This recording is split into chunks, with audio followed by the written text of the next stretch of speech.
The Apuí Coffee Initiative started in 2012, and since that time until last year, we had 52 hectares implemented, of AFS implemented, and with the support of Reforest and other partners, we implemented more 40 hectares from last year to now. And for the next 5 years, we are going to be implementing 70 hectares per year, from which 35 are going to be supported by Reforest. It's going to be really challenging, but we are really positive about it. We're going to be able to not only implement the 70 hectares, but also improve the whole chain of the coffee, because besides the implementation, we have a lot of other challenges, because the coffee market in Brazil and all over the world is really competitive, and we have a price of our coffee that is higher than the usual ones. So if we want to be able to compete with other coffee producers, we have to improve the quality of our coffee. So in order to improve the quality of our coffee, we have to be able to be closer to the producers. We're going to have even more families to take care of, and to be given workshops about the coffee and how to handle the AFS. And not only that, but we have to improve all the processes that the coffee goes through. So since the producer to the market and to the people that buy it, there's a huge process that we have to buy new machines, distribute the coffee, we have to do the marketing, we have to do the arts of the coffee. We have to be able to pass the message of everything that our coffee does, because our coffee is not only a coffee.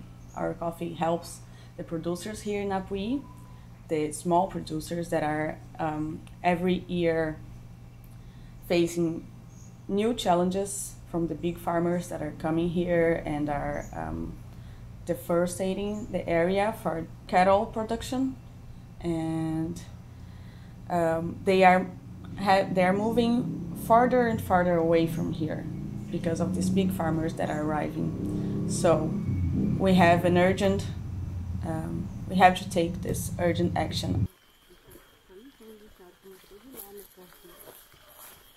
So all this pressure that the small producers are suffering here, added with the federal government politics, we have to be able to prove that this sustainable chain of the coffee is healthy for a company, is healthy, can sustain itself.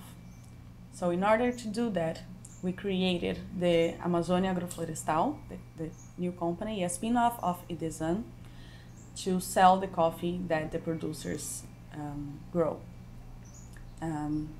This is Amazônia Agroflorestal mission, and this is why it was born. And now we have to, we are combining these two kinds of investment, because the implementation is still really expensive, and all these improvements that we have to do for the coffee to have a higher quality and be able to be competitive in the market, it's also really expensive.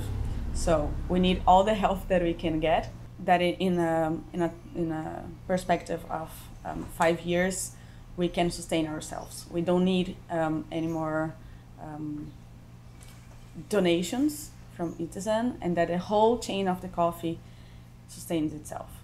That's how we're going to prove that it's possible to have sustainable development in the Amazon, and that we don't need to deforestate areas. We don't need to have huge farmers coming and destroying what we have here, but we can, with the forest and with the people that live here, find a new way of living and a new way of growing in the Amazon.